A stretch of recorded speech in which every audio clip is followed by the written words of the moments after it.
I fell behind on my health care, and they canceled my health insurance, and they told me I have to wait until open enrollment. There's only 5 stages of kidney disease, and I'm in the 5th stage. Murder, it's murder. You know, if you ask me, it's murder. I lost a son to gun violence, and I lost a daughter.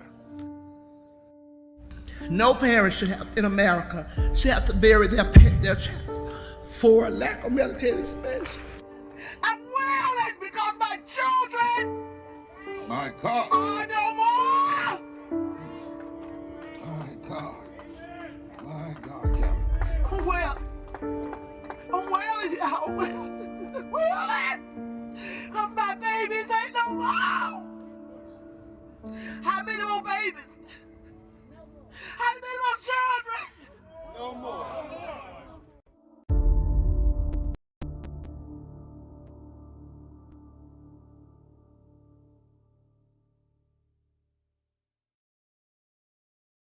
Who is Lauren Sheck?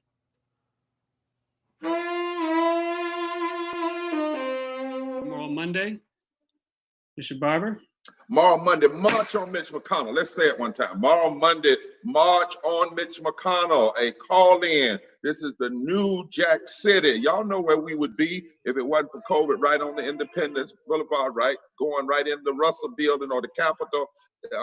Much pushing this man who often gets a pass, but should not be getting a pass.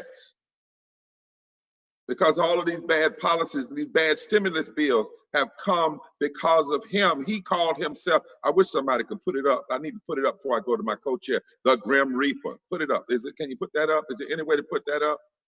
Did you all know this man said he was the Grim Reaper? Yeah, he said that. If you check that out, we have a video that goes with that as well, where he was in a group of people and he was saying, I'm not gonna let all of these so-called socialist things go through, like voting rights, is that social? Like healthcare, like unemployment insurance. Now, of course, he let the socialism go through and corporate socialism, but he said, I am the Grim Reaper. Well, Mr. McConnell, that's not just a playful word. People are dying because you're blocking policy. People are dying. People are hurting. People who have worked and who've tried and who keep on, poor and low wealth people, and we are tired of it. And because we're people of faith and people of morality, we're tired of it. Because we have a right to have a moral, what we call a righteous indignation about what's going on. And nobody has more of that I know in America than the Reverend Dr. Liz Steele Harris. She is a theologian, and she clearly knows that when you're a person of faith, you also have to be a person that will fight for justice. She is the co-chair of the Poor People's Campaign National Call for Moral Revival, and I'm kicking it to her right now. You need to be calling folk, letting them know, come in on this live, come in on this live, come in on this Facebook, come on, tell people we need to call. Is the number up yet? We want folk calling in to shut down this switchboard. He needs to feel it from all over this country, calling in, telling him to pass a just and comprehensive and compassionate bill now. That is a real stimulus. All right, Liz, it's your turn. You're up. All right, thanks, Reverend Dr. Barber, and thanks for joining us here for this moral march on Mitch McConnell, calling out his meanness, calling out the misery that he's causing, calling out the mayhem that is taking over this country as we push and we build power and as we demand a just relief package for all of us right now. And we're here to say, and we could say this every day, but we're saying this to you, Mitch McConnell, today, to all of our elected representatives in Congress, that it's heretical, right? It's downright heresy to hold up the Constitution, to hold up and swear an oath on the Bible, and then trample on the rights of every person in this country to life, liberty, and the pursuit of happiness. We are, as we all know, the Poor People's Campaign, a national call for moral revival. And we have folks in 46 states across the country, in Mitch McConnell's state of Kentucky, in states all across this country, representing some of the 140 million people who are poor and low income. Folks that are coming forward and demanding today, call in McConnell's line directly today to demand a true relief bill, a bill that guarantees health care, that has an adequate income for everybody, that protects housing, that protects water and utilities, and that prioritizes the needs of all people, especially the poor, rather than what we've seen so far from McConnell and his junkies, that's been protecting the welfare of the wealthy and of corporations. As millions of people in this country edge closer to the precipice of economic ruin, to closer to hunger and sickness and death, McConnell continues to double down on austerity. This failed and stalled stimulus package in the Senate isn't about lifting up the people. It's about protecting corporations who are knowingly endangering people, forcing them back to work. We haven't had a new federal moratorium on evictions, and now 28 million people face evictions before September 1st. There are cuts to this unemployment benefits, and instead blaming poor people for what really is that our elected leadership is failing. And this is all happening in both the worst public health crisis in over a century, and as this society heads towards an economic depression, right? As folks might have heard, last week, the US GDP fell by about 33% in the second quarter. That's the greatest collapse of the US economy in a single quarter ever in history.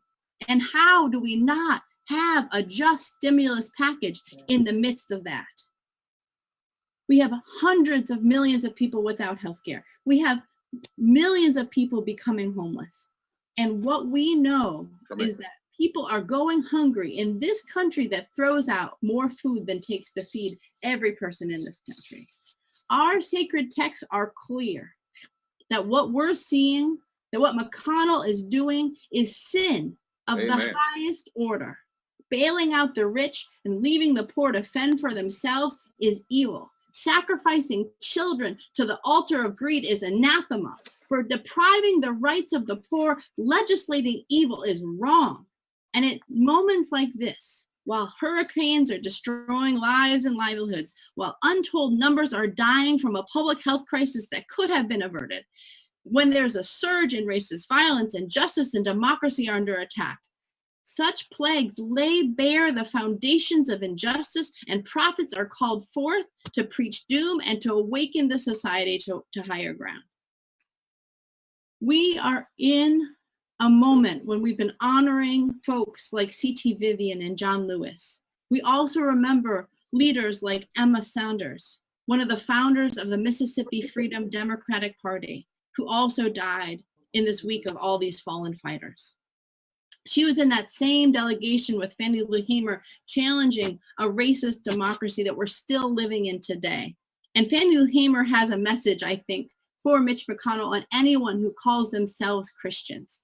Christianity, she says, is being concerned about others, not building multi-million programs while people are starving right around the corner. Christ was a revolutionary person out there where it was happening. That's what God is all about. And that's where I get my strength.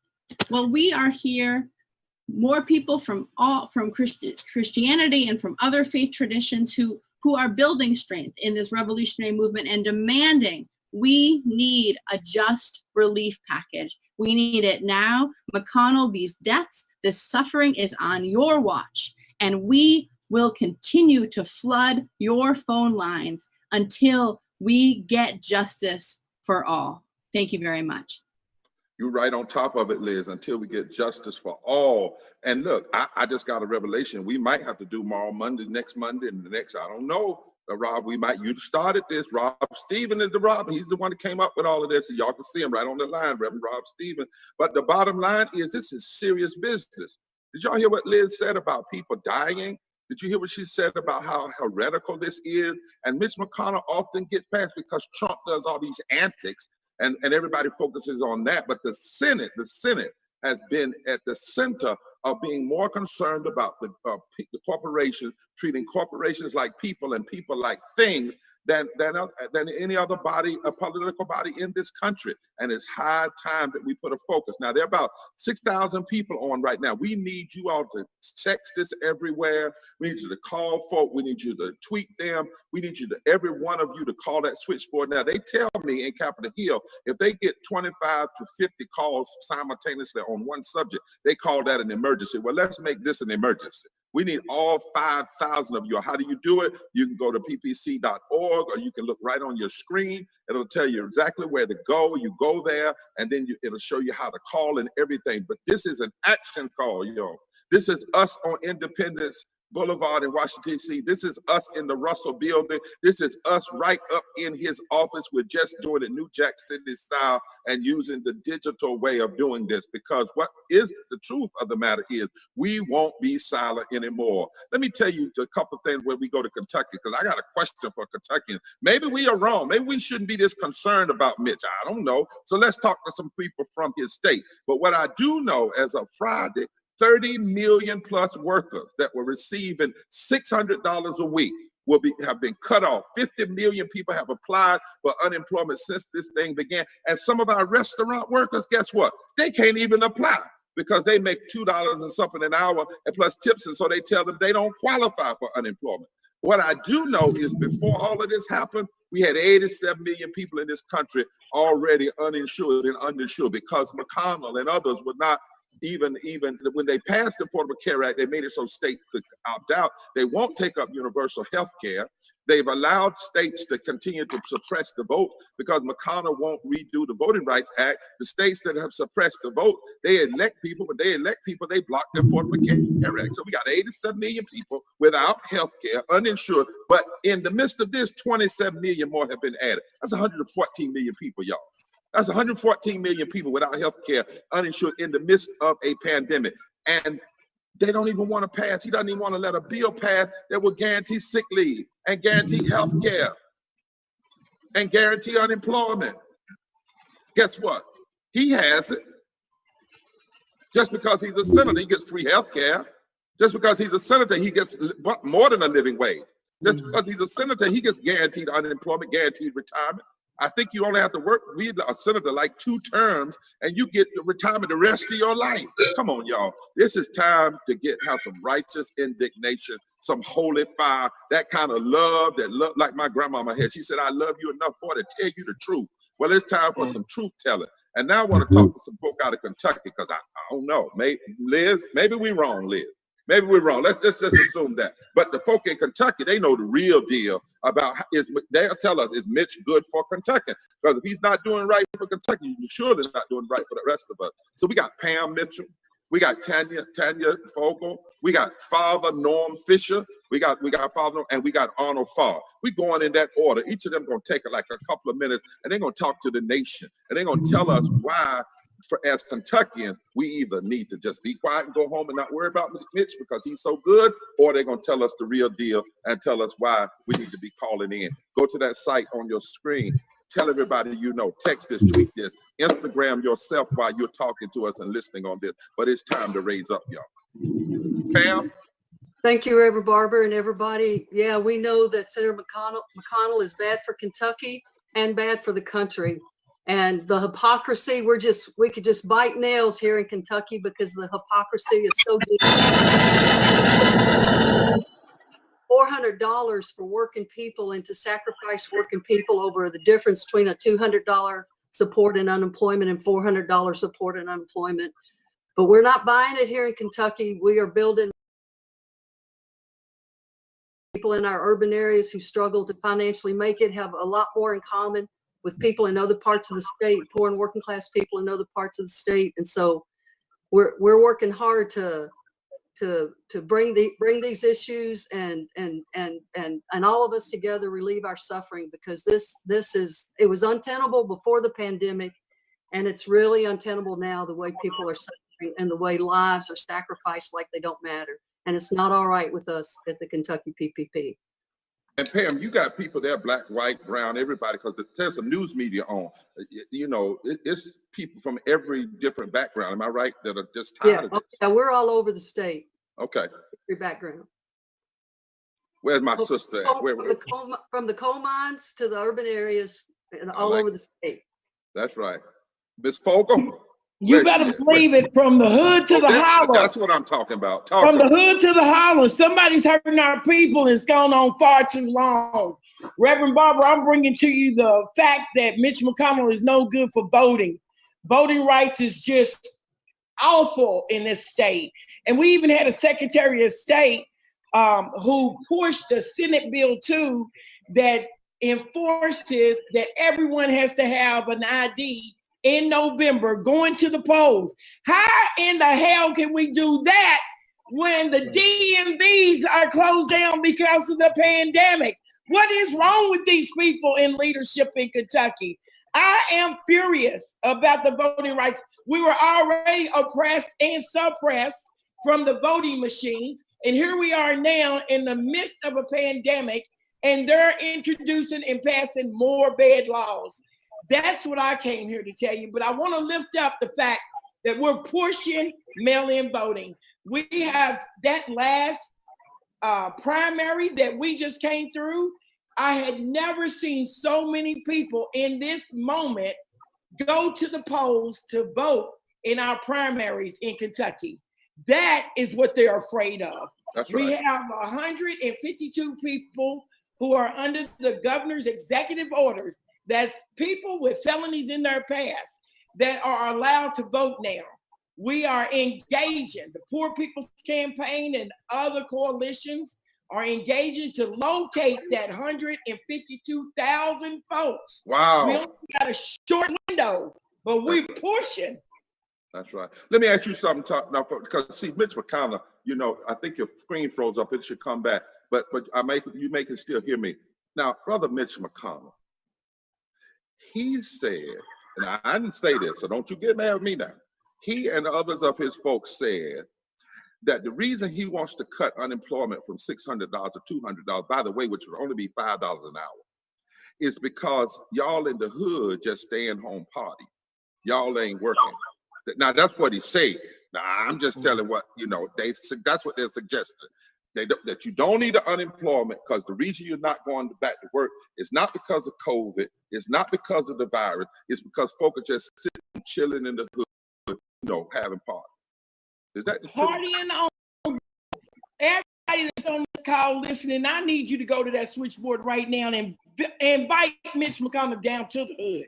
Tell him come to the hood, come to the holler, because the stimulus package, that still wasn't even enough for people to survive on. So whatever he has in his mind, he is not living the poor life. We here are making conscious decisions. Do we buy a gallon of milk, or do we go get our medication? Or do we we can't even afford to send our kids to the hospital. They just put a Band-Aid on it and send them right back home. So how dare he say that we're here partying? Partying on what? Partying takes money. He certainly ain't giving us none. That's right. And I think he really doesn't like, because you say from the hood to the holler. I mean, something's happening. Y'all reaching back, grabbing Ann Braden and all that, pulling black and white people together. And that's really that coalition. Now, look, we got 3 minutes before we got a special guest. I'm going to drop that guest in, then come back to Kentucky. But I want to hear from Father Norman Fisher, because I heard is Father on the line? I heard Father Norman's on the line. I heard Father Norman Fisher didn't play. He's Catholic brother, but he'll tell the truth. He like the Pope. He don't play. He know what a scandal is when it comes. So, Father, would you talk to us a little bit and tell folks, you know, why they need to be pushing Mitch McConnell to pass a comprehensive, compassionate, and just legislation, and why it's wrong. This is what he said he wanted to do. He said, I don't want to do this unemployment at $600, but what I want to do is I want tax breaks, $250 billion more for the wealthy. I want $28 million more for the military they didn't even ask for.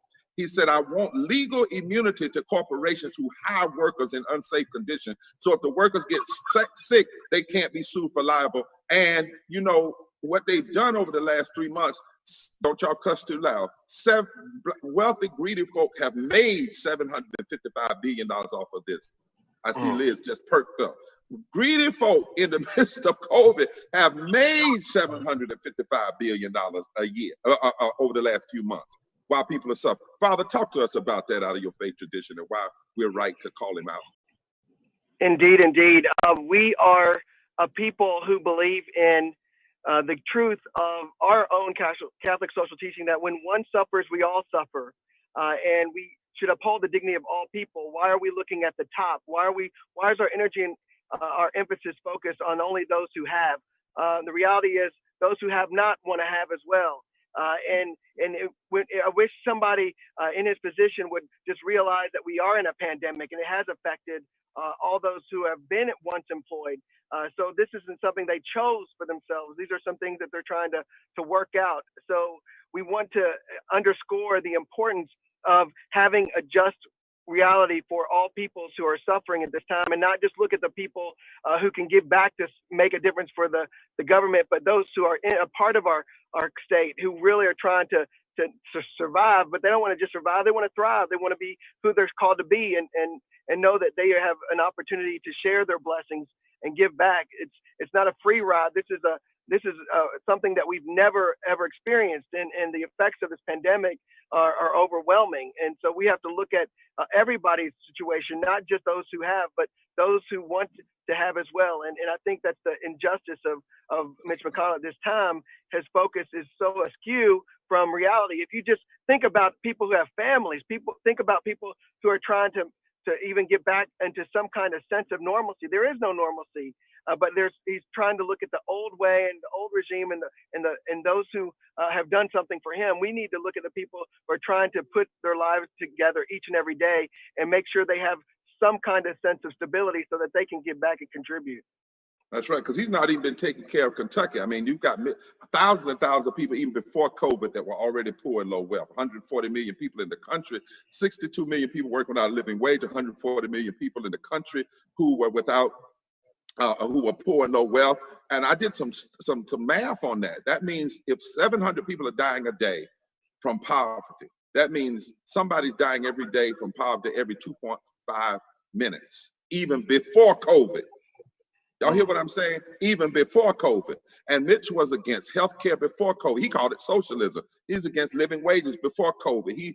He's held up fixing the Voting Rights Act for 7 years, And too often he's quiet and underneath, he says he's the Grim Reaper. So that's his name, not my name. So he moves underneath, and we have got to pull him to the top and let people see what's going on, because too many folks Trump, but they miss that Mitch McConnell is the one that's either blocking bills. I think they say he's got 200 bills under his seat that he won't even let out, and other bills that he refuses to let forward, because he always starts with not how can I do right by the people in the hood and in the holler, but how can I do right by the corporate. He starts there every time, and it's wrong.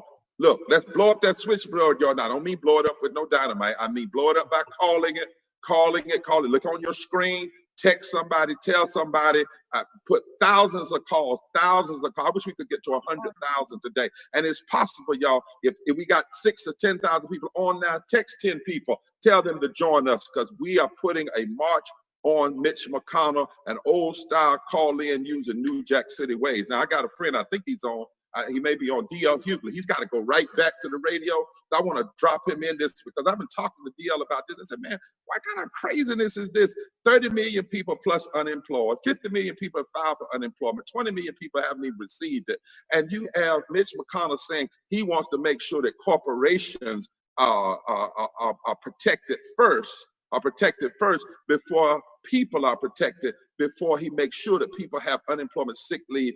And by the way, y'all, what he's doing and what happened the other night, anywhere from 10 to 15 million people could now go homeless. And by having a moratorium on rent and a moratorium that runs out, not a forgiveness, actually, there's some study now that when you do a moratorium, it ends up hurting your credit. So you get hurt on the back end as well. What people really need is a forgiveness. But DL, and look, DL, you can say what you want to say. This is Moral Monday. We love the Lord. We love Bible. But look, we talk real talk. We come from the hood and the holler, like my sister said. And this is no time to be playing. As Martin Luther King said, any religion or any society or any policy that damns men's soul is wrong. So DL, are you on? Give us a shout before we go to the next I sure am, Reverend Barber. And I just want to say it's good to see you. We've been talking over Twitter, we've been texting back and forth. And I understand what you're saying. I think that we in this country have proven that we have a disdain for the poor, and particularly from coffers of power.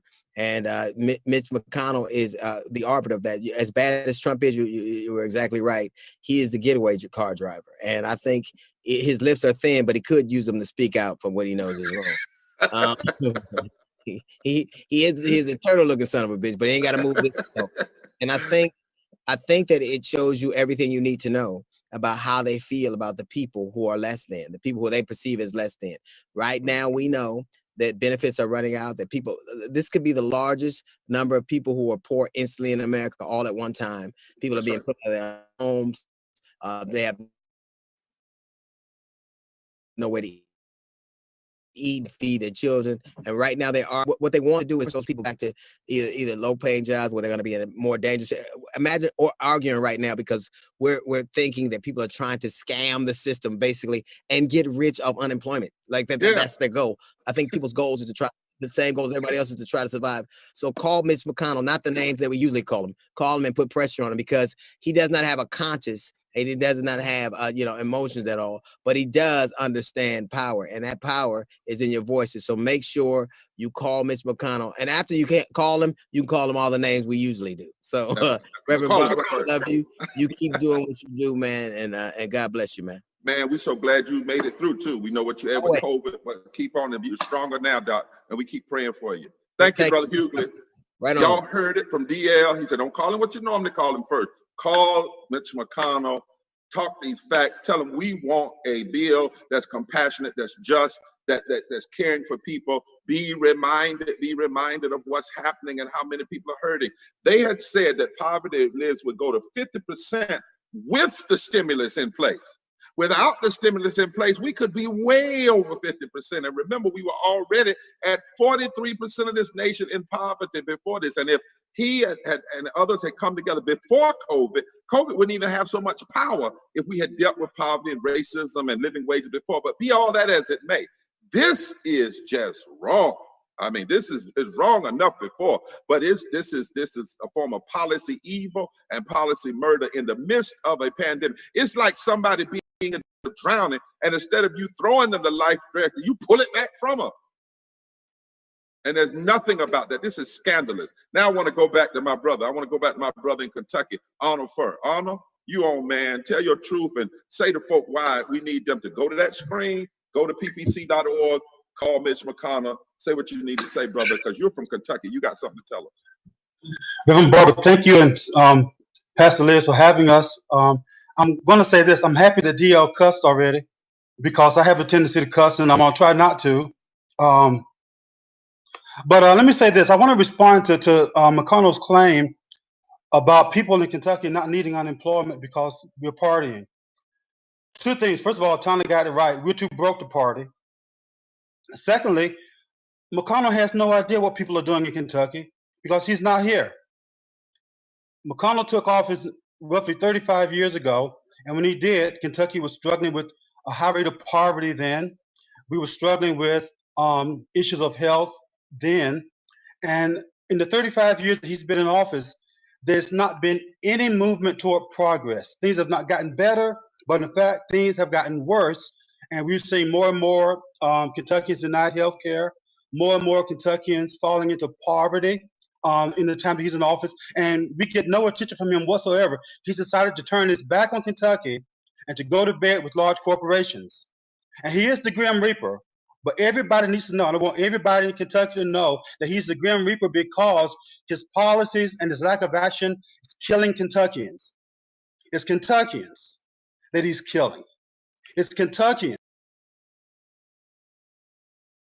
in the state of Kentucky, and it's Kentuckians who are dying because of lack of health care and poverty because of his refusal to pay us any attention whatsoever. The state has been completely ignored by its own senator, and I think it's past time for him to go. And we're mobilizing across the state, as Tana said, and Pam, that we're organizing from the hood to the holler because Mitch McConnell for 35 years has been a cancer, I say a satanic cancer, in the belly of Kentucky, and it's time to remove it. Well, you know, it's interesting what you say because the PPC, like you said, we don't endorse any candidate. We endorse a set of ideals. And what we ask folks is simply to look at the candidate based on the idea. If you need health care, where are they on health care? If you need living wages, where are they on living wages? And look at the stats. Look at the thousands of people, black, white, Latino, gay, straight, young, old, in Kentucky that are suffering, and right now who are hurting. And so you're exactly right. And you know, I know they're not going to like this, but the Bible says, woe unto those who legislate evil. I didn't say it. The Bible calls mistreatment of the poor evil. The Bible says any nation that turns its back on the hungry and the sick and the imprisoned and those that and the least they called it evil. And God said that the nation going to be judged by that. So don't get mad with us if you're on or if you're in the media. So they call him evil. We said policies. I don't know what he is personally, but I know what his policies represent. And I'm going to use the language. I'm going to use moral language. I'm tired of using all of this correct language. I'm going to use the language of the scriptures where it says it's evil, it's wrong, it's unjust, it's mean-spirited. One place describes politicians who hurt the poor as being like ravaging wolves who devour the people. That's what the scriptures say. And everywhere that comes up, the scripture says, whoa, stop it, stop it, stop it. Stop murdering people is what the scripture said when you pass policies that hurt poor people. Just quit and working people and low-wage people. And it's time for this righteous indignation. That's why we need y'all to come on from Kentucky, because so folks know it's just not some quote-unquote outsiders.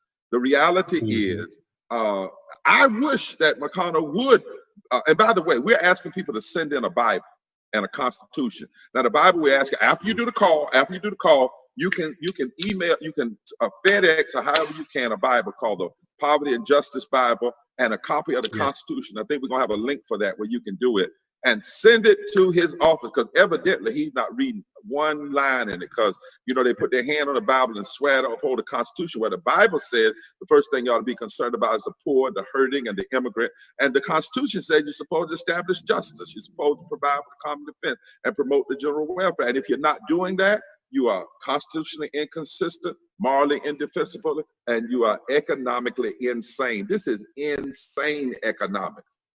We already were headed toward a Great Depression. This is going to put us more in that Great Depression. And the wealthy greedy, not all wealthy folk, but the wealthy greedy are making money.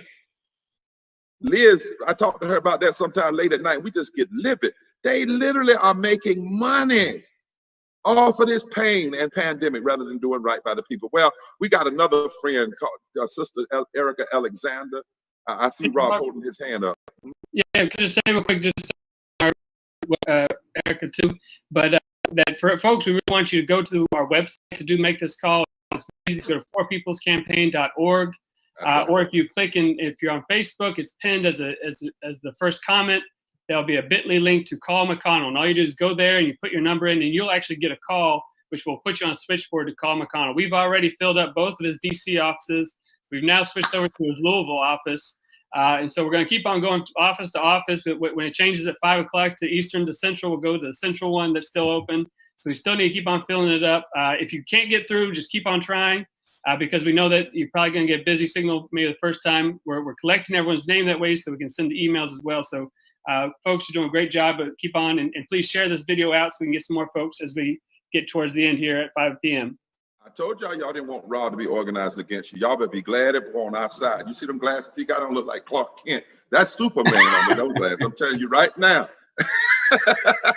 And you do not want him organized against you. I see Reverend Casimir over there. I'm gonna call on her in a minute from the West Coast to say a little bit something. Adam, I'm gonna get you too in this conversation. But you're right. This is it. Look, the bottom line is, can I say it like I would say? Now, why am I talking? I say I ain't never heard Reverend Bob talk like this. I used to do a little DJing, y'all. So I decided today I'm going back. Y'all lucky I don't have my skull cap on. So I'm serious. This is serious business. And I'm telling you, you know what they used to say. We didn't come for you, but you came for us. So now you're gonna get us. You came for us. All you had to do was treat folk right. All you had to do was take care of the poor and take care of health care. We have not asked these folk to do anything they don't have. I want y'all to hear that out in video land. Every congressman gets free health care. Every congressman gets a living wage plus. Every one of them has sick leave. Every one of them has unemployment. Every one of them has a decent retirement. How in the hell can you be in a body and you have things that you don't even want your constituents to have? That for me is a question that's just like when Jesus cursed the fig tree.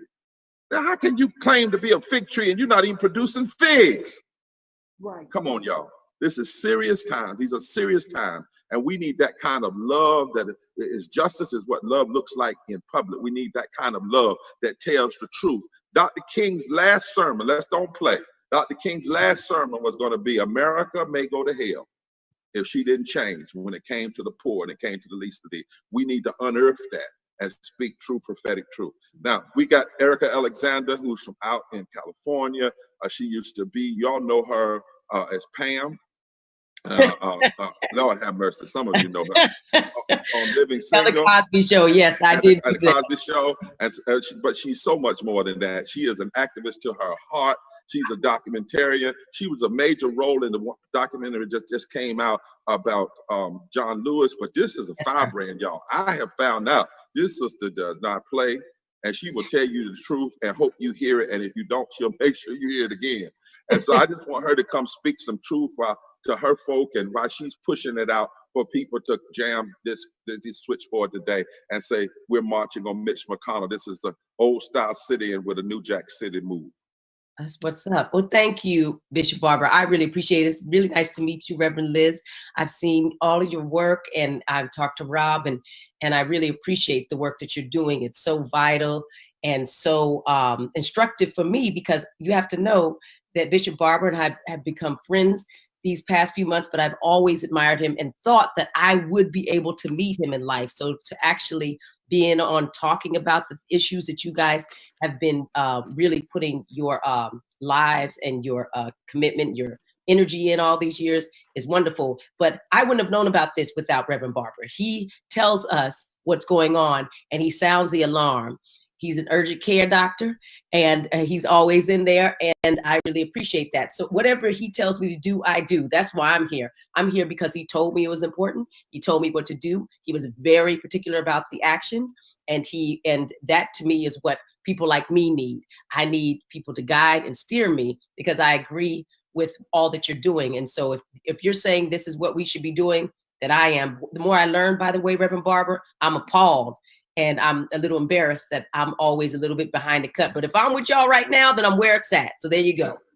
And you know, let me say to folk, Eric, because they might say, oh, you know, Reverend Barber's tenor is up, the folk in Kentucky's tenor is up. But we also believe in the possibility of Mitch McConnell's redemption and all of these folk. But they will never change if they don't hear the truth. You can't change without truth. That's what people don't understand when they say we need reconciliation. You first have to have conciliation with the truth before you can have reconciliation with one another. And so if folk are stepping on people's feet, if people are dying now because of policy, for me as a clergy person, I can't go preach a funeral for somebody that died unnecessarily from COVID or died because they didn't have health care and stand up in that pulpit and say, well, you know, God just called them home. I can say God welcomed them home, but I have got to call out what killed them. Otherwise, the folk will keep killing them and keep passing the policy. And even if they do keep doing it, there's a scripture in the Bible that says, at least they will know there has been a prophet among them. See, I'm not ever convinced that mean folk will change, but I know they don't have a chance to change if merciful people and good people don't speak the truth and speak it sure enough and serious. So thank you, Erica, for coming on. Thank you for lending your voice. Yes, Thank sir. you for tweeting it out to all the people that you know. Tell them to go to www.ppc, peoplescampaign.org. Go to the site, click on it, call the number. DL said, don't call them what you normally call them. Call the number and talk about this. We need a comprehensive bill, a just bill, a loving bill. We need a bill that takes care of the unemployed. We don't need to lower unemployment. We need sick leave. We need rent moratoriums and we need everything they gave to the corporation. They gave the corporations everything they wanted. Everything they wanted, the corporation got. They said, we want $3 trillion here. We want another $1 trillion here. And when this man says that people are taking the unemployment and staying home, that's my definition of party. That's why I say he says we're just party. You know, he says basically folk are taking the unemployment just so they can stay home and do nothing. We know that is not true. We know that is not true. We have too many people that are saying, I feel like every day I'm getting up, going to my own death. And this man would rather protect the corporations and their liability than the lives of the people. So please tweet it out, push it out. Erica, thank you so much for Yes, coming sir. on. I'm gonna go get Saru for you so she come on too. Yeah, And, do go it. stand on the mountain right now. Yes, That's sir. right. Oh, that's right. Take care now. Thank you All for all right. you. Bye bye. Well, I tell you, this is a serious, serious time. That we got thousands of people. I wish somebody would text Charmaine and let her know. I want to call the number out. I've heard there's thousands upon thousands of people taking action. So wherever you are, call somebody, get them on. Look, while you're on, go on Instagram and let folks know you're on. When you make your call, do it on Instagram so we can pick it up and know what's happening. Push it out there every way. Go to www.ppc.org. You got everything right there. You click on it, it'll make the call for you. If one line is busy, it'll click to the other line. If the other line is busy, to click. I thought we shut down 3 of them, I heard. So let's keep on. We're going global now. Then we're going to the West Coast. Casimir, what's up over there on the West Coast? You over there in LA, and it's about 1 o'clock over there. You are AME. Do AMEs have righteous indignation about stuff like this? I mean, you're the national director of religious affairs now, and I know you know I've heard you be kind of fiery. What's up? What's up? Talk to us. Talk to us. Yes, AME do have some fire when it comes to justice and faith. For me, when I think about this, and you've heard it and you've been saying it, that this is serious, and it makes no sense. People are dying, people are hurting, and they don't have to be. We literally have leadership whose job is to serve the people. Elected to serve the people, yet they're blocking healthcare, they're blocking living wages. And how is that serving anybody? We want those in office that claim that they are serving in leadership capacities to pass a sufficient bill, pass a compassionate bill, pass a just bill. But right now we have too many people dying. Too many lives have been lost. So I do want to take this time also for those who know of lives that have been lost due to the COVID-19 pandemic. Lift up their names right now. Call them out. Write them in the chat. We want their names to be lifted because every single person, every single life lost should be recognized. It's not just a number. These are lives lost. These are family members, loved ones. Not just a number. These are neighbors, our parents, our grandparents, our cousins. We want to lift their names up. We want to honor them. We want to recognize them right now. Yes, we're calling out leadership, but we're calling out the names who have been lost. Too many. And enough is enough. That's right. Right now, we're calling on you not only to call Mitch, but lift up those names. And what they might do too, to add to that, that's a great, powerful way of saying that, because many of our prophets, and I don't see prophets just as folk who wear God. Pamela Rush was prophetic, and she died unnecessarily of COVID. And the Bible says we're not just supposed to love the tombs of the prophets. So you just said something. Look, y'all, call the number and say, I'm calling on behalf of Pamela Rush or your loved one who just died or somebody you know. And I'm calling in their name. They can't breathe anymore, but I can breathe. And since I still have some breath, I'm calling this office to say, you are the leader of the Senate. You tell your folk to stand down, stop fighting a just bill, get in there with the Democrats, forget Democrat and Republican, and put a right bill. I mean, we challenge Democrats. So media, if you're on, don't say we just do this on one side. We're saying to everybody. But right now what we're saying is Mitch McConnell is like that blockage. He's the Senate leader. He can put it under his desk. He can stop it. He can move it. He could get up tomorrow and say, I was wrong. And we need this right now. And they could do it in 15 minutes. 15 minutes. They don't need another 15 days. He could do that. He has that kind of power to do that. He has so much, if he's got enough power to give the corporation $3-4 trillion, I know what he could do if his heart was right, and his heart can't get right unless we challenge him. And if his heart doesn't get right, we're going to put pressure on him, and we're going to make sure we're going to tell everybody. We're not telling them who to vote for. We're going to tell them what he did. And so call in people's name, call in their names today. Now I got another friend, Casimir, that's dropping on. The Liz, come off mute, because I want you to say, hey, this brother, I hope he'll have you on someday on the Breakfast Club, because Charlemagne, if you're on now, Reverend Liz, through your hair ain't nothing but the truth. I'm telling you, Doc.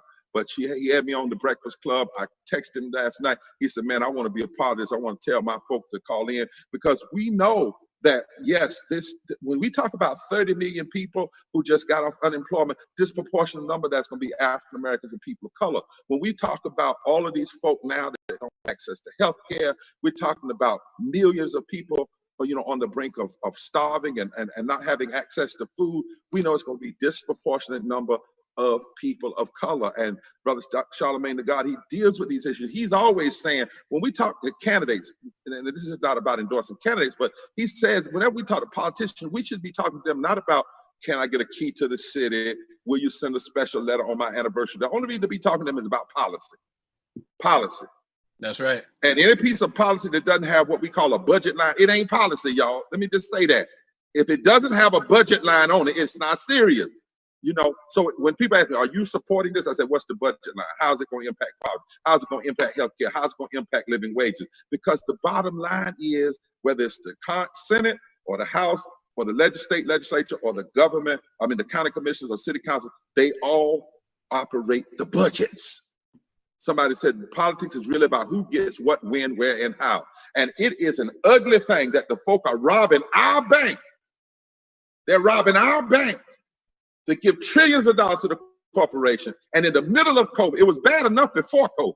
It was bad enough we didn't have health care and living wage before COVID. But now, it's a damn shame. And we cannot be quiet anymore. Hey, Liz, say hello to Charlemagne so he'll know your voice when you call him. Yeah, I just wanted to thank you for being with us, Charlemagne the God. We're really appreciative of you adding your voice to the thousands and thousands and thousands of voices that are calling in and calling this Mitch McConnell out for all the death and destruction that he's having. So thanks for being with us and adding your voice to the numbers. Oh, so, we ain't letting him hide no more. He been hiding under Trump's church, He been hiding under all the antics. Ain't no more hiding, Mitch. The interesting part is, he's the reason that I don't even think we're going to have a fair election in November. I think that I don't think people made enough noise when he blocked a couple of election security bills. This is after finding out that we know there was Russian interference. So it's just like you're already, trying to keep people from having a fair election in November, and it's just like that's not what democracy is all about. So that's right. A person like that don't care about the people in any way, shape, or form. Because you're trying to disrupt democracy. You're not trying to implement no legislation or no type of reparations to make sure that the people who need it can, come out of this pandemic at least on their feet. And that's gonna be difficult because they was already on their back to begin with. There you go. So yeah, whatever noise we can make around, pressuring him to do what's right, we got to do it. But I don't think it's going to happen.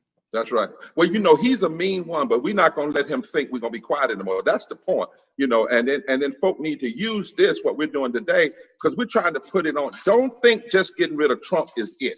So y'all need to hear what we're saying. And then if you're going to mobilize, if you're going to massively register and vote and all that kind of stuff, you need to be looking at these Senate races. We're targeting them. And McConnell is the controller of that Senate, Doc.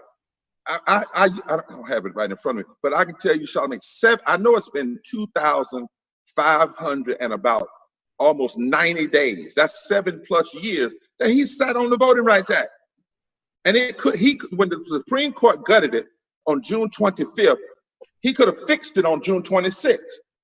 That's what the Supreme Court said. We're gutting it, but we're throwing it to the Congress. He has blocked it from being fixed over 7 years. Now, as you said, if we're in the streets when a cop kills a black man, and we should be, one man, well, voter suppression allows people to get elected whose policies kill thousands of people. Yeah, and did you remember, this was like about a month ago when they had the election, I believe it was in Kentucky, right? And look what they locked the doors. Right. And wouldn't let people come in to vote.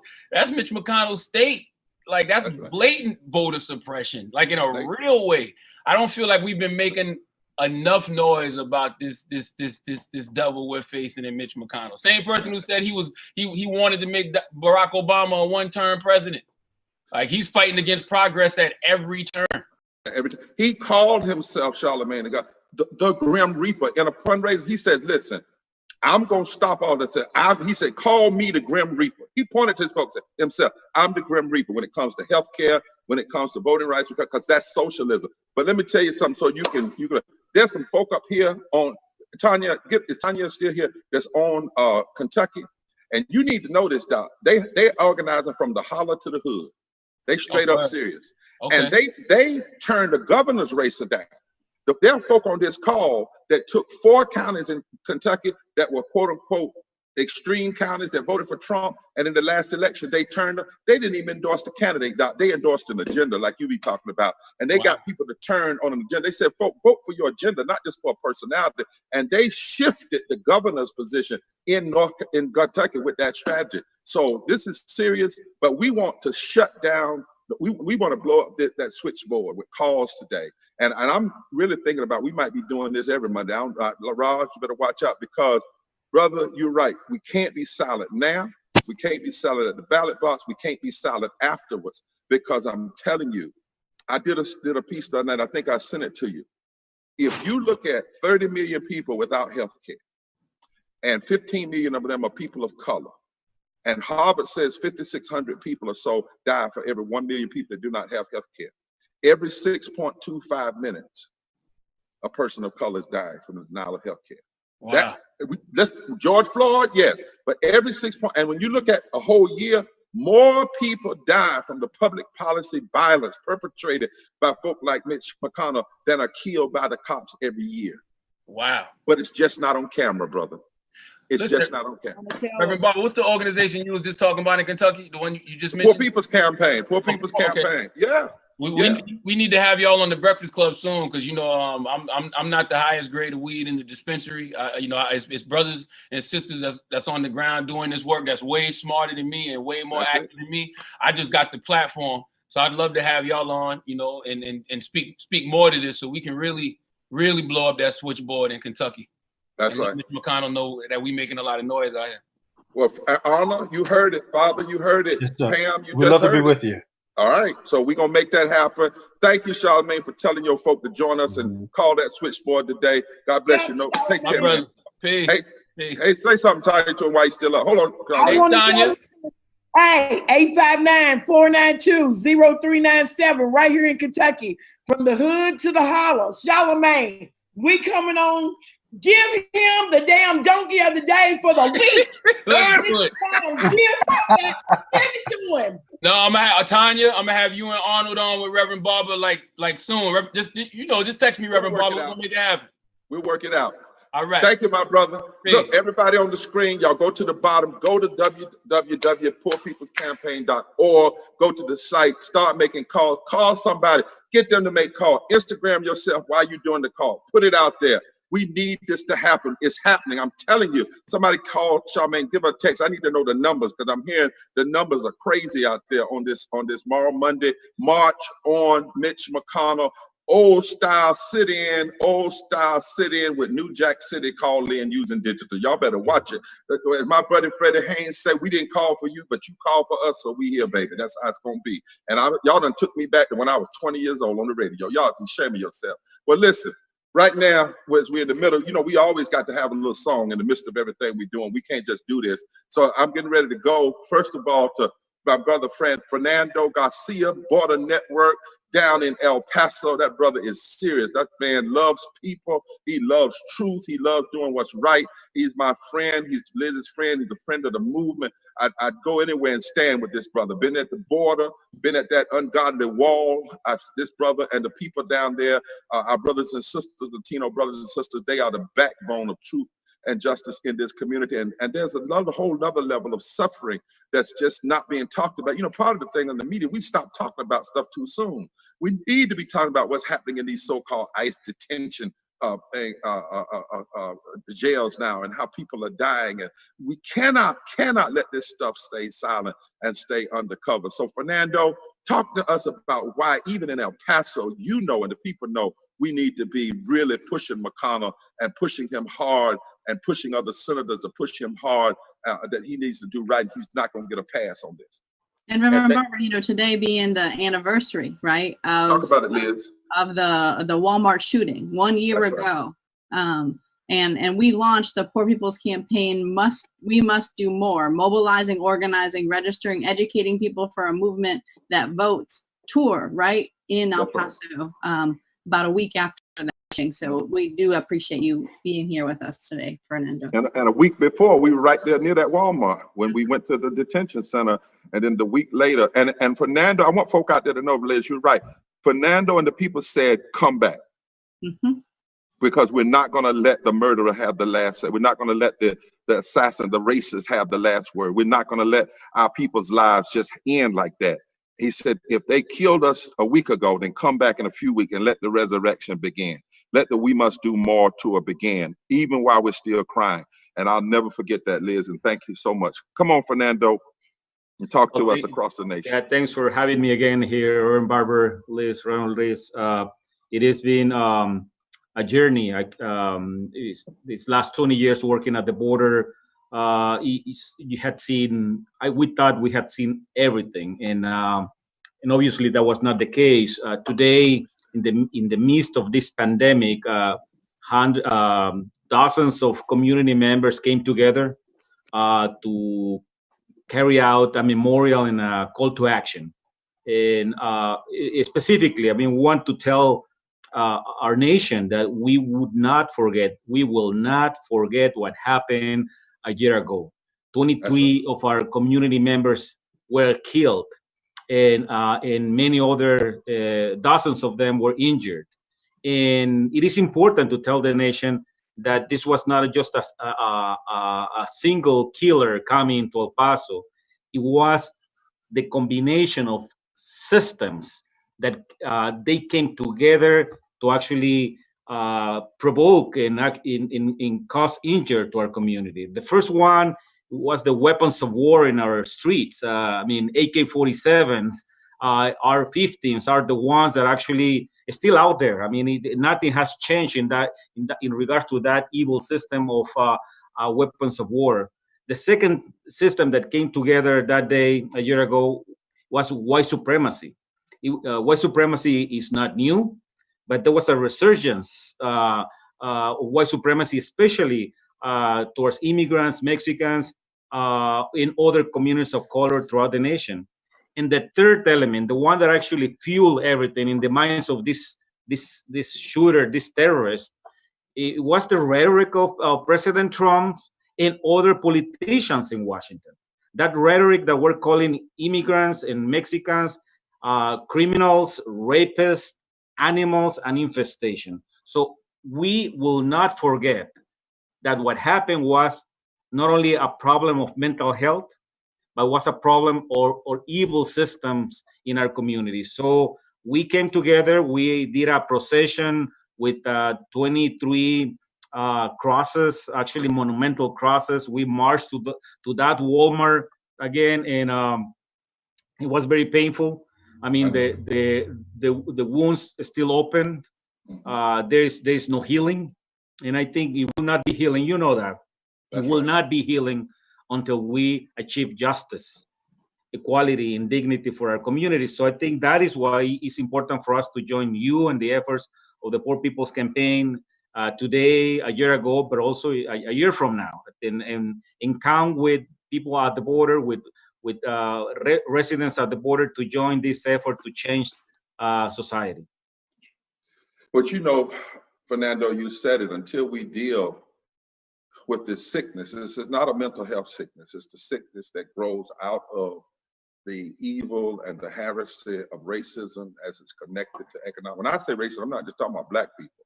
I'm talking about the racism toward First Nation indigenous people, the racism toward our, always think about how we don't even tell the truth, about that, about how, Mexico was anti-slavery before America. That was the whole reason why the slave owners in Texas wanted to break away from Mexico. We don't tell about, what Trump is doing and has done is just the regurgitation, if you will, the vomit of what Eisenhower did, with the operation so-called wetback. We just like 100 years ago, we were dealing with the same thing, a pandemic. The president was a racist. He was playing the racism. He lied about the pandemic. He told people it was the Spanish flu, not the swine flu, to try to blame it on a certain people. And it cost 650,000 lives, and we never repented. We never repented, and there never will be repentance until there's righteous indignation and preaching and calling it out. And that's why we have to do this. And that's why I want to just honor what you all did today. I want to say something. I hope you can send us some video that we can push out to the whole nation about this. And the reason why I want to read the scripture, if I can pull it up real quick, because it speaks to this issue. God said in the book of Amos, a prophet, he said, whenever it's chapter 5, we often hear the scripture that says, let justice roll down like waters and righteousness like a mighty stream. The problem is, how do you get to that? And that's what happens. People don't read the scriptures before that says how you get to that. It doesn't just happen. And God doesn't even do it. Let justice roll down the water and righteousness like a mighty stream per se. The scripture in Amos 5 starts with, we are in a time of lying. All of them are lying. And it's gotten to the point that even righteous folk feel like there's no hope. And then in verse 16, God says, Amos, right now, when it's hurting, when they got a people that feel like it's no hope, I want you to go out and find a remnant of people. Not everybody, but I need a remnant of people who will go in the street and cry and refuse to stop crying. It's interesting, God doesn't even say go and shout. He doesn't go and say just speak out. He says go cry, lament.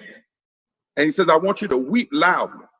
And I want you to weep while you're weeping. I want you to say, not me, not us, not on our time. No more. We're sick of it. We're tired of it. He said, I want you to cry until you empty the offices. I want you to folk to have to come out there because you're crying so bad. I want people to get up out of their factories because you're crying so bad.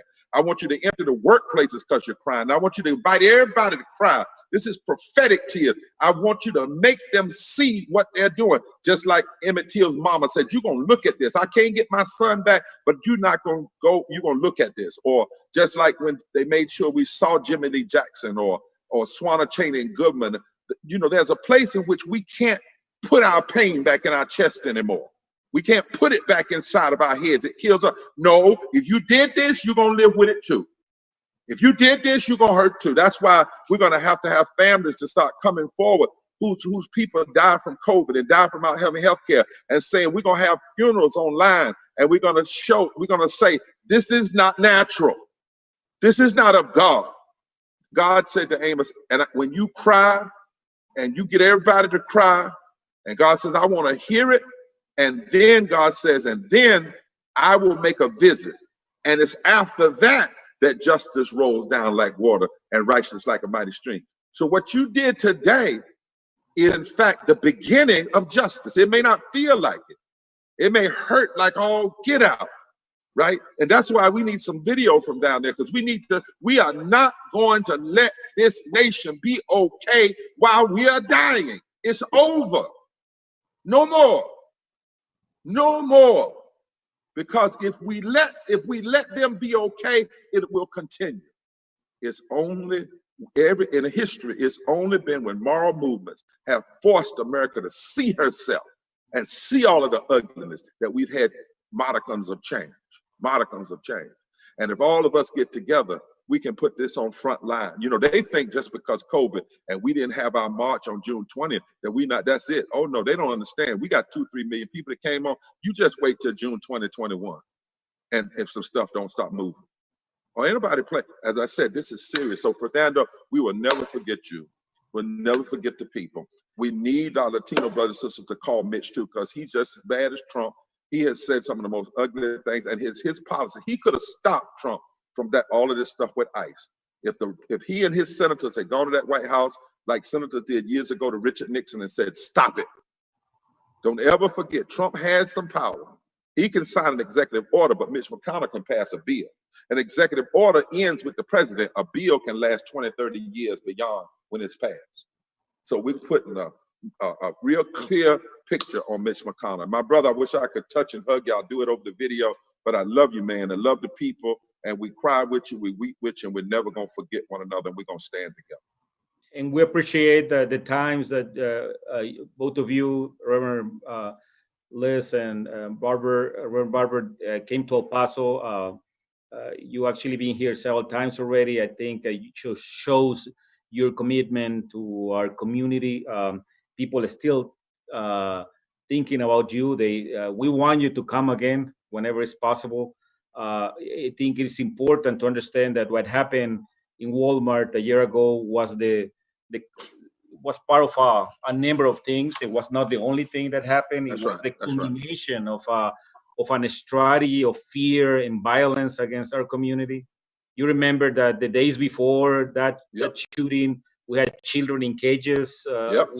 We had the construction of border walls, the rejection of refugees and asylum seekers. I mean, it was part of a package. I mean, it was just not only the attack, which was bad enough, but it was a whole system that actually that the intention was to hurt our community that is so resilient and had acted with so much solidarity and dignity. So, but we're here, we're there, we're gonna call Congress. We're gonna call Mitch McConnell, and I think he's a big part of the problem. And we're looking forward to really having a major change in the next few months and next few years in terms of how this country is gonna look like in 50 years. I mean, we don't want this. We want something different, and it's gonna be through this national movement how we're gonna accomplish it. So thank you. It was bad enough before. We don't want to go back to normal, but we sure don't want to go more abnormal. We don't want normal, but this is and we got to change some stuff, and it can't just be Trump. And we got to tell it like we tell it. I never told you this, Fernando. I'll tell you today, because I didn't want to glorify the person that said it. I didn't want it to be a concern. But when we plan to come down, and I told Liz, I think, to do the beginning of the We Must Do More tour. And, there was some folk that was like, well, why would you go to El Paso? And we said, because the folks said come. And because they just, and there was some debate, people saying, well, and I actually got a message that said, if you come to El Paso, we're going to make sure you choke on your own blood. Glorify the person that said it. I didn't want it to be a concern, because it wasn't about, when we plan to come down, and I told Liz, I think, to do the beginning of the We Must Do More tour. And there was some folks that separate Latino and black and white. We just can't do that. Because they just, and there was some debate, people saying, we're in this together. And I actually got a message that said, if you come to El Paso, we're going to make sure you choke on your own blood. In these moments, all of us glorify the person that said it. I didn't want it to be a concern. Because it wasn't about, when we plan to come down, and I told Liz, I think, to do the beginning of the We Must Do More tour.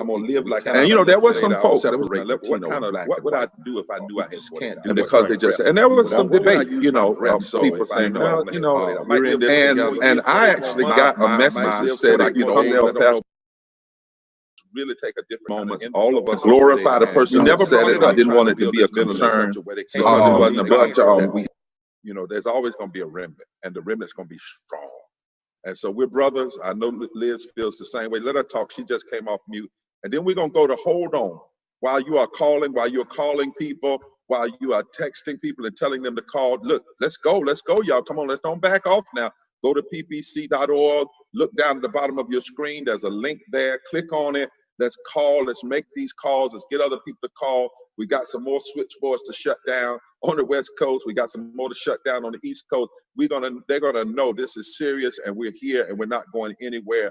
Let it go. Let the media are on this call, monitoring what we're doing. So let them know we are very serious. So after Liz, let's go to the video. Hold on. Yeah, I just wanted to add my appreciation for the organizing work that you're doing, Fernando.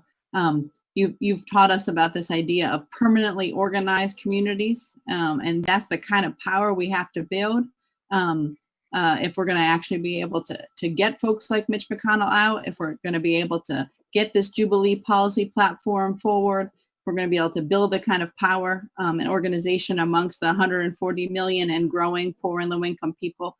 And you've also taught us about how everything that they try at the border then moves to the interior. We've been seeing this in the protests of the past couple of weeks, the militarized police, border patrol that you all have been working with and dealing with for decades, now is policing protesters as folks demand economic and racial justice across the country. And so just like we follow your lead in terms of building permanently organized communities, we also learn from you how to deal with these militarized communities that so many of us, in Kentucky, in Michigan, in New York, and in Texas are dealing with today. And so just really appreciating your leadership and appreciating the power that we're building here on this online action today, right? I mean, Reverend Barber was saying, we have shut down at least 7 offices. We've left thousands of messages, and we've talked to calling to folks that are working the offices in places all across Kentucky, all across DC, all across this country, that our voices are being heard. Somebody has been hurting our sisters, our brothers, our people, our children, our parents, our grandparents, our immigrants, and it's gone on for far too long. And so we do need to have people keep calling, keep trying when you don't get through, because they're clearly reacting to us and this Moral Monday. Yeah, if you can't get through, see, they shut it down. So keep calling. Don't you give up. Now, let me tell you, they're not going to give up. I see somebody saying, I've tried. I get a full mailbox. Keep trying. They will not give up. Mitch McConnell will stay up all night to pass a bad bill for corporations. They don't give up. And so we can't give up. We have to be even more tenacious. I hear somebody said that we need term limits. We got them. It's called voting. Every 2 years, we got a term limit. And let me tell you something, poor and low wealth people organized can put anybody in office or out of office. We don't endorse candidates, we endorse an agenda. But let me tell you something, if poor and low wealth people of every race, creed, color, term limit anybody we want to, we have the power. We've just got to realize that we have the power. Stop believing what they're saying, and we can't be voting for personality. We've got to vote for principles. We got our own principles have to drive us out. Our own values have to drive us out. Our own agenda, and then we stay involved after. Because even if we didn't elect them, they're going to hear from us. Once they get elected, they are not the Republican senator. They are senator. They're the Republican legislator, and we are the constituents, and we cannot back up. Don't ever forget, we did not win the Voting Rights Act in an election year. August 6th was when it was signed. It was in the middle of 1965. The elections were over. Nobody changed office that year. What happened was the people changed the atmosphere. They changed the political context. And even politicians like Johnson and others who did not want to see a Voting Rights Act passed, they had to vote for it, not because they had an election coming up, but because the people elected to join together and build a moral fusion movement that would not be denied. And they didn't just do one march or one tweet either. It took days. It was built on top of years. It came out of permanently organized community. It wasn't just John Lewis. It was a whole lot of folk. I could tell you the story, trace all the way back to the 1920s. Let's be clear. We are building a moral fusion movement deep, deep, deep, deep, not just for a season, but until justice rolls down like waters and righteousness like a mighty stream. So thank you so much, Liz. Thank you so much, Brother Garcia. Thank you so much. And Liz, you need to write a piece, and we need to come back and talk about that. Y'all, if you're concerned about what they're doing to Black Lives Matter in the street over policing, you got to understand they did the same thing to folk on the border. And people kind of dismissed it. Wasn't in the news. They practice on our Latino brothers and sisters. And they practice on our indigenous brothers and sisters. Don't ever forget that. That's why we can't be separated. Everything we see now happening in Portland and all, they practice it at the border, and they practice it at the reservations, and then they bring it forward. That's why we can't let evil be over there and say, well, it's just those folk. Because if it's over there, evil is just like a bad breath. It smells up the whole room. Anyway, that's just a little joke coming out from tomorrow Monday. Mitch McConnell march in and call in old time action with a new Jack twist. Come on, let's hear the video.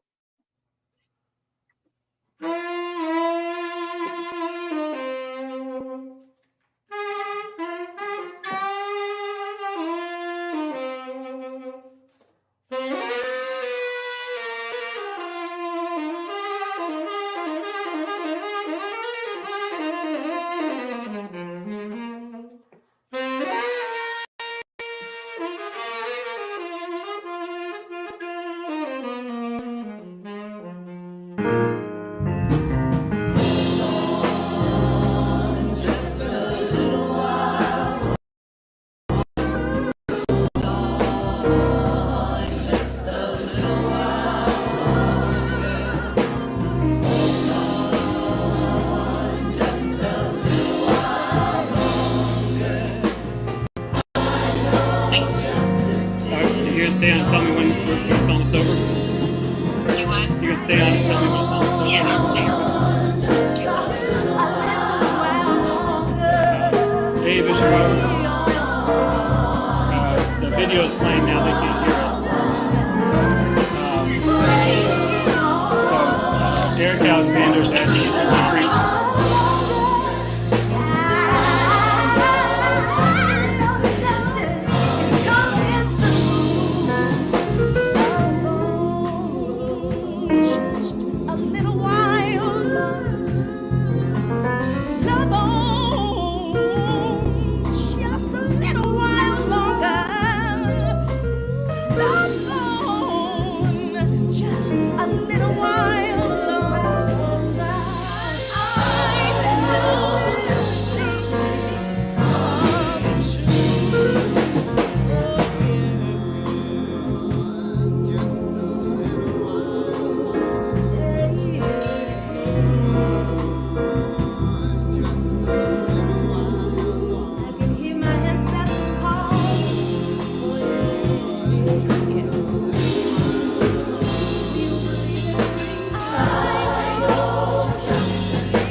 Back on.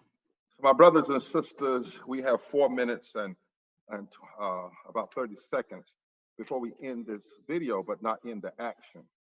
Listen, Mitch McConnell, the leader of the Senate, has all the power in the Senate, give me a second, to do what needs to be done. Don't let anybody fool you. And while you may have heard Rob a little bit talking a minute ago while the video was on hold on, that's because we can't take any time off. We got to be organizing all the time. We might have a glitch here, but we got a worse glitch in the Senate. 30 million workers who are receiving $600 a week have been cut off from unemployment. One man, Mitch McConnell, is the cause of that. He could call that, he could make his Republican senators come into, he's got that kind of power, y'all. He could tell them, stand down and let's do the right thing. But he told us weeks ago, he wasn't going to accept anything if it did not have provisions against corporations being sued for libel when they made people work in unsafe conditions and didn't provide them the PPE. He said that from the beginning. He has called himself the Grim Reaper and said he's the one, not anybody else. He said, I am the Grim Reaper. And I'm going to block anything that I think is socialism, i.e. healthcare, i.e. living wages. He's even blocked voting rights for 7 years. I don't care how he smiles. I don't care how he claims he's got a few black friends that had nothing to do with public policy. Nothing. I don't care how many times he talks about Tim Scott being his great friend. That has absolutely nothing to do with public policy. It's like AOC said the other day, you're not going to hide underneath, you have daughters to say you're not a man that's anti-women and vicious toward women. You're not going to hide behind a black friend and think that we're going to back up off of you, Mitch McConnell. No, you have engaged in racist and policy violence. You're hurting the people in your own state, and you're hurting people all over this country. 27 million more people are going to need health care now, on top of the 87 million people that already are underinsured or uninsured. And that's you, Mitch McConnell. You could pass universal health care. 20 to 28 million people are now at risk of homelessness. And that's not Trump, that's you, because you are the Senate leader. And you all could pass everything that needs to be passed. You could have done it. You could have done it before COVID. In fact, if you had done it before COVID, we wouldn't be in some of the problems you have now. And there are thousands and thousands and thousands of people in Kentucky alone that need the types of things we're talking about. And do not try to suggest that this is just about black folk, because on this line, you got black and white, and brown, and red and yellow, and gay and straight. Because of your policies, because you passed 3 bills and you made sure that $3-4 trillion went to the corporations. And you did not guarantee family sick leave, and you did not guarantee health care, you did not guarantee rent and mortgage forgiveness. Now, some 10 to 17 million people are food insecure in the midst of a pandemic. Now, 50 to 60 million people are going hungry because they were already facing it before with the 140 million people that were poor and low wealth before COVID. And you didn't address poverty then. But what you have done is you've made sure that there's been the biggest transfer of wealth from poor and working people ever in the history of this country in the middle of COVID. What you have done is you're trying now to give another $250 billion. That's what you're holding out for in this bill. What you've now done is you're trying to give another $30 billion to the military they haven't even asked for, on top of an $800 billion military budget. What you have done is said you want legal immunity to corporations rather than protect the workers. What you have done is the policies that you have forced through. You've allowed the wealthiest to make $750 billion in the midst of COVID. And yes, Mitch McConnell, people have died. The Boston Globe said something a few weeks ago that I say to you, and I say we all should say to Mitch McConnell. They said, when we look at all of this stuff that's going on, there's blood on Trump's hand. Mitch, there's blood on your hands. You have engaged in evil legislation. You've legislated against the poor. You've legislated against the people in the holler and in the hood of Kentucky. You've legislated against sick people. Yes, history will record it, but we're not going to wait for history. We're calling it out now. We're challenging you now. I hope you'll change, because we really don't hate you. We hate what you're doing. We really know if you have the capacity to do wrong, you got the capacity to do right, but you got to repent, you got to change. That's why your phones are on fire today. That's why people are calling in, and that's why we're going to keep doing it. That's why we're sending you Bibles, because you need to read it, my brother. That's why we're sending you constitutions. But you can bet one thing. As long as our people are hurting, as long as our people are dying, you don't get a pass anymore, brother. You don't get to hide behind Trump. You don't get to talk about what Trump is doing is wrong when he says a few wrong words, and every day you're pushing wrong policies and blocking right policies. You don't get a pass anymore. You don't get to hide behind, you don't get to be quiet and operate in the shadows anymore. Our people are dying, and it's gone on far too long, and we won't be silent anymore. Rob, I want to take 2 questions from the chat, or 2 things you've seen on the chat that people have said before we sign off at 5, because we want people to keep calling. The West Coast is still open. We want people to keep rolling, but there's been some things you said. Read something off that you seen today from the chat. Let's pull it up. And Casimir, if you want to come off mute, I don't know if you've been looking at any of those pieces as well. Maybe reading some of the names of the people that have, there's lots that have been put in there of people who have died from COVID that we want to lift up as well. Yes, we've gotten a lot of names. Some of them that have been lifted up are Marjorie Patterson Moses, Derek Coley, Catherine Council, Deacon Pearl Slay, wow, Michael Edelman, Carol Norrie, Jeannie Merzen, Edward Jagowitzki, Lois Thomas, Mona Murphy, Ed Blatchford, Frank Siemens, Vivian Leedy, Amanda Chasey, Jonathan Phelps, William Clapham, Janet L. Sylvian, Judy Daughtry, Ruth Doyley, Shirley Bennett, and the list continues. On and on, on and on. Yeah, yeah. Casimir, I just read something too. This one lady named Nelma Knight, she said something that's real powerful. She says, you know what they're doing? After they leave Congress, their benefits should stop. She said, in fact, all their benefits ought to stop until they do right by a constituency. That's the kind of people we have on this Zoom today. That's the kind of people that you are the kind of people. And I'm saying to you as a preacher, is I want you to do nothing violent. We don't do violence. But it's time to raise your voice. It's time to lament loudly. It's no more time to just be nice. Peacefulness is not, oh, would you please do something for me? Peacefulness is when you demand justice. That's right. You can have righteous indignation full of love. You can be angry and sin not. You can cry loud. You can let the trumpet sound. You can cry. My mama used to tell me, I'm a black woman. I can cry and fight and think at the same time, all three things. Just because I'm crying don't mean I'm not thinking. Well, you're emotional. Yeah, I'm emotional because I'm empirical. I have a reason. My emotion is rooted in good sense. That's good. And it's time for folk to let it go. Yes, yes, about police violence.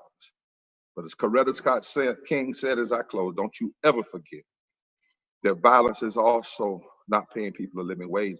Violence is also poverty. Violence is also denying people health care. As one writer said, it's a crime to be murdered, but it ain't a crime to be the murdered. It's a crime, and it's a crime to commit murder. It's not a crime to be murdered. It's a crime for all this poverty to exist and to promote the poverty. It's not a crime to be poor. The crime is that poverty exists because of the policies. And then Coretta Scott King, as I go back, I was doing a little mixing there. But Coretta Scott King said at the end of the day, she said, and also there's another form of violence, an apathetic attitude that refuses to say anything about the violence. Mm-hmm.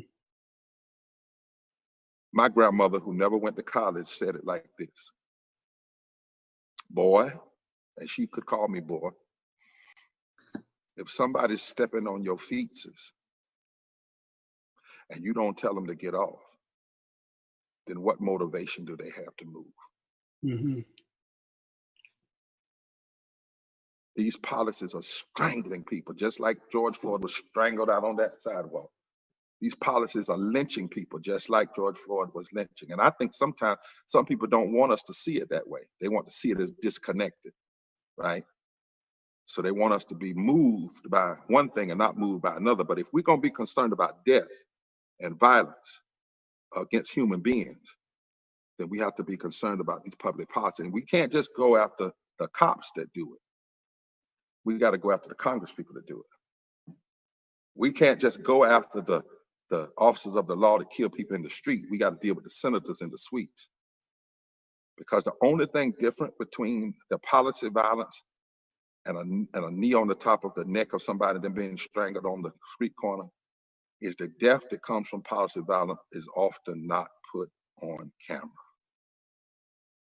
Not only must the revolution be televised, but all this pain has got to be televised. And if it's not televised, it's got to be telecommunicated. That means we have to tell it and refuse to be silent anymore. We've been glad to have you on this first Monday March on Mitch McConnell, a digital call-in, sit-in, stand-in. Y'all know who we are. You know we would have been on Independence Avenue. You know when it's time, we'll be there too. You know we'll be in the office, but we're not going to call people out right now in the midst of all this COVID. But don't you think that we're shutting down? No way, no way, no how are we shutting down. This is an old style city. is, and we won't be silent anymore. Peace and power. Love you. Forward together, not one step back. Love you, Liz. Love you, Tanya. Love you from Kentucky. Love you, Casimir. And Rob, you know you Superman under those glasses. Keep on doing what you do. I'm out. I'll see you on the next Monday. Take care. Thank you. Peace. Forward together. One step back. Step